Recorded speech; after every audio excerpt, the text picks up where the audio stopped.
At least 50% बच्चों को यही नहीं पता कि आपको सिर्फ एनसीईआरटी पढ़नी है या नोट्स पढ़ने हैं या दोनों चीज़ें पढ़नी है। वो हमेशा डाउट में रहते हैं इस चीज़ को लेकर। तो यार मैं ऐसे ही नहीं कह रहा हूँ। देखो, मैंने खुद एक टीचर हैं जो बहुत फेमस हैं आज के टाइम पे, और मैं उनसे ऑफलाइन कोचिंग में पढ़ा था, तब वो ऑफलाइन पढ़ाती थी। Hello everyone, my name is Abhay Pratap Singh and I am currently A second year MBBS student. तो यार आज के टाइम पे सबको पता ही है कि जो हमारी नीट में बायोलॉजी होती है वो एटलीस्ट 50% वेटेज कवर करती है। मतलब 720 में से 360 की जो है बायोलॉजी आती है। तो जो पिछले साल से कुछ ट्रेंड चल रहा है ना, उसके हिसाब से आपको बायोलॉजी में कम से कम 345 प्लस मार्क्स लाना ज़रूरी हो गया है।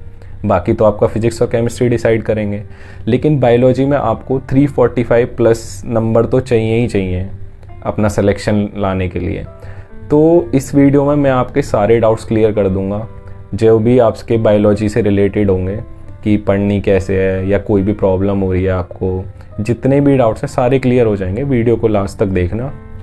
इस वीडियो में मैं बात करूंगा सबसे पहले कि आपको नोट्स किस तरह से बनाने हैं, लेक्चर्स कैसे देखने हैं, एनसीईआरटी पढ़ने हैं, कैसे पढ़नी है, कितनी पढ़नी है।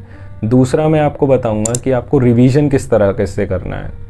और थर्ड पॉइंट होगा कि आपको टेस्ट सीरीज़ कैसे देनी है, और मतलब टेस्ट सीरीज़ कौन सी देनी है या कितने टेस्ट देने हैं। ठीक है, तो यार सबसे पहले बात करते हैं नोट्स और लेक्चर्स की। तो यार आपको क्या करना है, जैसे कि आप पूरा लेक्चर कंप्लीट देखो, जितना भी आपको एक देखना है एक देखो, दो देखना है दो देखो। आपका लेक्चर कंप्लीट हो, अच्छे से नोट्स बनाओ उसके प्रॉपर साथ की साथ। और आप ना मल्टीपल कलर्ड पेन यूज़ कर सकते हो। जैसे कि कोई वर्ड है, कोई टर्म है, उसको हाईलाइट करना है, रेड पेन से आप हाईलाइट कर लो, ताकि अगली बार जब आप पढ़ो तो आपको वो वर्ड अलग से हाईलाइटेड दिखे, ताकि आप अच्छे से उसको दिमाग में फीड कर सको। ठीक है, और क्या करना है कि जिन बच्चों ने, जैसे जो ड्रॉपर्स हैं पहले जिन्होंने नोट्स बना रखे हैं, वो क्या कर सकते हैं यार कि आपको ना वापस से नोट्स बनाने की ज़रूरत नहीं है। देखो यार, आपको अपने टीचर पे ना भरोसा करना बहुत ज़रूरी है। यार हर टीचर जो है ना, जो बायो का टीचर है किसी भी और सब्जेक्ट के, अगर आपको वो पढ़ा रहे हैं तो बहुत अच्छी नॉलेज रखते हैं वो भी। अगर हम उनको अगर वो नीट का एग्ज़ाम दे 360 आउट ऑफ 360 आराम से ले आएंगे, तो वो बहुत अच्छी नॉलेज होती है उन्हें, तो उन पर ट्रस्ट रखो आप। आपको क्या करना है, जिन्होंने पहले नोट्स बना रखे हैं वो लेक्चर देखो और अपने नोट्स को सामने रखो, और जो भी चीज़ वो एक्स्ट्रा बता रहे हैं या आपके जो टीचर लिखवाना भूल गए नोट्स में, उसको बस नोट करो। बाकी सारा लिखने की आपको ज़रूरत नहीं है। तो इस तरह से, और फिर क्या करना है, जब आपका लेक्चर कंप्लीट हो जाए उसके बाद उस लेक्चर के नोट्स को रिवाइज करो एक बार बंद करने से पहले। अब आपने रिवाइज कर लिया, अब अगले दिन जब आप अगला लेक्चर देखो उससे पहले आप प्रीवियस वाले लेक्चर को ज़रूर एक बार रिवाइज करो पहले, लेक्चर शुरू करने से पहले, ताकि आपके दिमाग में कंटिन्यूटी बनी रहे कि हाँ मैंने ये चीज़ पढ़ी थी पिछले दिन, आज ये टर्म यूज़ हो रहा है फिर से। ठीक है, तो एक अच्छे से नोट्स बनाओ बढ़िया तरीके से। देखो मैं आपको अपने खुद के नोट्स का ये दिखा रहा हूँ फ़ोटो, आप देख सकते हो कि किस तरह से आपको नोट्स बनाने हैं। ठीक है, जितने सुंदर नोट्स होंगे ना, उतना ही ज़्यादा मन करेगा आपका पढ़ने का। अब यार सेकंड पॉइंट पे बात करते हैं, जो है रिवीजन। अब आपको रिवीजन कैसे करना है बायो का। अब देखो यार, आपने नोट्स बना लिए अच्छे से, आपके पास एनसीईआरटी है। तो यार आजकल ना बहुत सारे बच्चों को यही नहीं पता होता कि आपने सुना होगा, बहुत कहते हैं एनसीईआरटी रीडिंग इतना ज़रूरी है, उतना ज़रूरी है, कितनी बार एनसीईआरटी पढ़नी है। मैं ये गारंटी दे सकता हूँ कि एटलीस्ट 50% बच्चों को यही नहीं पता कि आपको सिर्फ एनसीईआरटी पढ़नी है या नोट्स पढ़ने हैं या दोनों चीज़ें पढ़नी है। वो हमेशा डाउट में रहते हैं इस चीज़ को लेके। तो यार मैं आपको बताता हूँ क्या करना है आपको। देखो आपको क्या करना है कि आपके पास नोट्स है ना, आप जब आपका चैप्टर कंप्लीट हो जाए, लेक्चर पूरा देख लो आप एक चैप्टर का, उसके बाद आप एनसीईआरटी रीड करोगे।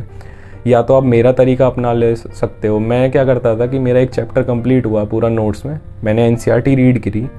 अब एनसीईआरटी में जो भी एक्स्ट्रा चीज़ मेरी छूट जाती थी नोट्स में, वो मैं ऊपर लिख लेता था। आप देख सकते हो ये पेज के मैं ऊपर लिख लेता था ब्लू पेन से या किसी भी पेन से, ताकि कोई भी मेरी एक भी लाइन छूटे ना। अब देखो आजकल ना हर टीचर यार एनसीईआरटी तो मस्ट कवर कराते हैं अपने नोट्स में, और वो बल्कि एक्स्ट्रा चीज़ें और बता दें, तो आप अपने नोट्स को एक सिंप्लीफाइड एनसीईआरटी मान सकते हो। आपकी हर चीज़ होगी। देखो यार ऐसा नहीं है कि आपने एनसीईआरटी नहीं पढ़ी, मतलब आपने बार बार 10-20 बार एनसीईआरटी नहीं पढ़ी, आपका सिलेक्शन नहीं होना, ऐसा कुछ नहीं है। मैंने एक ही बार एनसीईआरटी पढ़ी थी और मैंने सब चीज़ अपने नोट्स में लिख ली थी। हाँ, मैं नोट्स बहुत बार रिवाइज़ करे थे। और बस मैं एनसीईआरटी से फिर वो देखता था सिर्फ डायग्राम से रिवाइज करते टाइम। तो आप ये तरीका अपना सकते हो मेरा, या आप दूसरा तरीका अपना सकते हो जो कि बहुत बच्चे करते हैं और जो इसी के इक्विवेलेंट अच्छा तरीका है। आप क्या कर सकते हो, आपके पास नोट्स हैं, आपके पास एनसीईआरटी है, आप क्या करो कि जो एनसीईआरटी है उसी में अपने जो नोट्स में एक्स्ट्रा चीज़ें हैं वो एनसीईआरटी में ही लिख लो। अब इससे क्या होगा कि आपको सिर्फ एनसीईआरटी पढ़नी पड़ेगी, उसमें नोट्स भी कवर, एनसीईआरटी भी कवर हो, उसमें भी दोनों चीज़ें कवर नहीं थी। अब आप डायग्राम्स भी एनसीईआरटी से देख सकते हो। अब बस मैं क्या करता था, मैं डायग्राम्स अलग से देखता था, आपके डायग्राम भी उसी में हो जाएंगे। क्योंकि ना आपको यार ये चीज़ें करनी बहुत ज़रूरी है, आपको एक जगह सारी चीज़ें चाहिए, क्योंकि लास्ट टाइम जब आएगा ना रिवाइज़ करने का, जब लास्ट का मंथ होगा वो मैं बताऊँगा क्या करना है, उस टाइम बहुत दिक्कत आएगी, आपको समझ ही नहीं आएगा कि दोनों पढ़ूं क्या करूं। तो आपको ये चीज़ें करनी है, इससे आपका ये डाउट क्लियर हो जाएगा कि एनसीईआरटी रीडिंग या जो बोलते हैं बहुत सारे लोग वो क्या होता है एक्चुअली।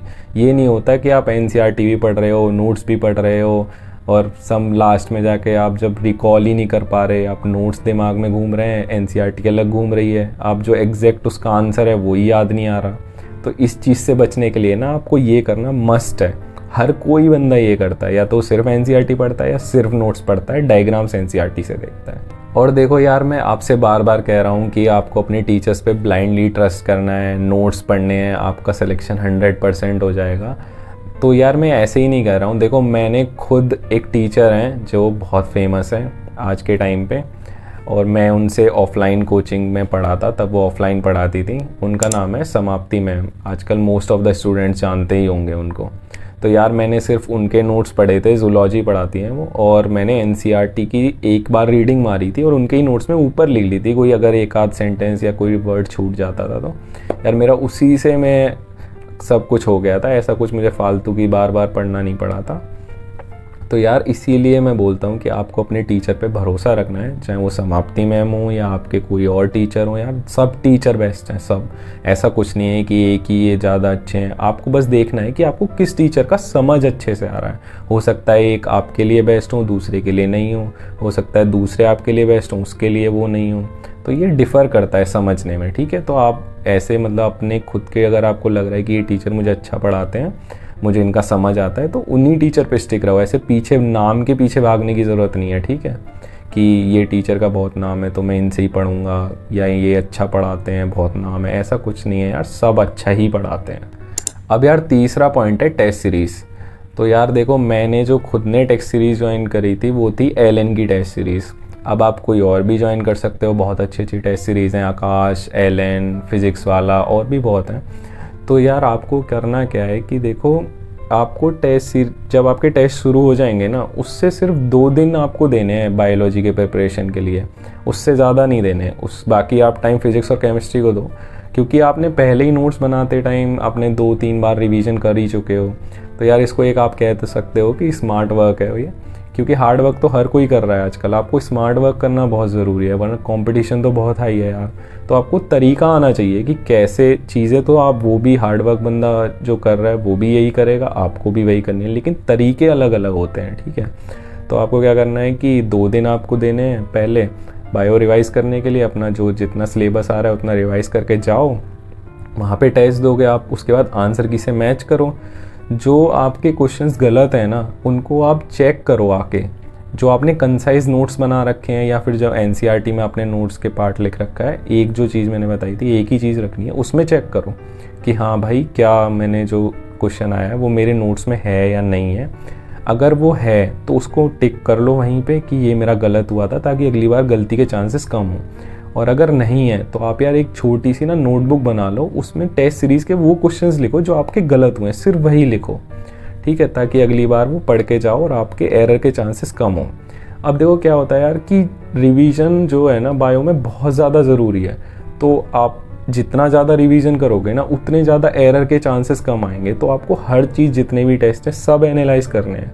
आपने सुना ही होगा कि एक एक्सपेरिमेंट है, अगर हम उसको जितनी ज़्यादा बार करेंगे उतने ही एरर के चांसेस कम आएंगे। सेम अप्लाई होती है बायो पे। एक वॉलेटाइल सब्जेक्ट है यार, तो आपको जितना ज़्यादा रिवीजन कर लोगे ना उतना ही अच्छा रहेगा, उतने ही आपकी गलतियों के चांसेस कम बनेंगे। तो ये चीज़ें आपको लास्ट के 1-1.5 महीने जब बचे नीट तक के लिए, तब तक यही चीज़ें अप्लाई करनी है। और लास्ट के 1-1.5 महीने में क्या करना है आपको कि आपका नीट का 1 महीना बचा है, तो यार बायोलॉजी आपको 2 से 3 बार पूरी 2 बार तो एटलीस्ट आपको लास्ट के महीने में पढ़नी ही पड़ेगी।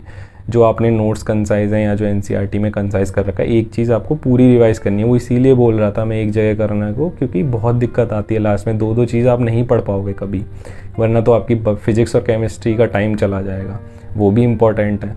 तो आपको क्या करना है कि 2 से 3 बार ज़रूर पढ़ना है यार, बहुत वॉलेटाइल है बायो। देखो जैसे एनिमल किंगडम के चैप्टर्स हैं, उसमें जो एग्जाम्पल्स हैं ना, वो कितनी भी बार आप पढ़ लो पूरे साल, वो लास्ट में आते आते आप भूलने ही लगते हो। तो आपको लास्ट के में आके ज़रूर पढ़ना है वो चीज़, ताकि आपके जो मतलब ऐसी चीज़ें ना जो आप बार बार भूलते हो, वो भूलो ना, आपकी गलती के चांसेस कम हो।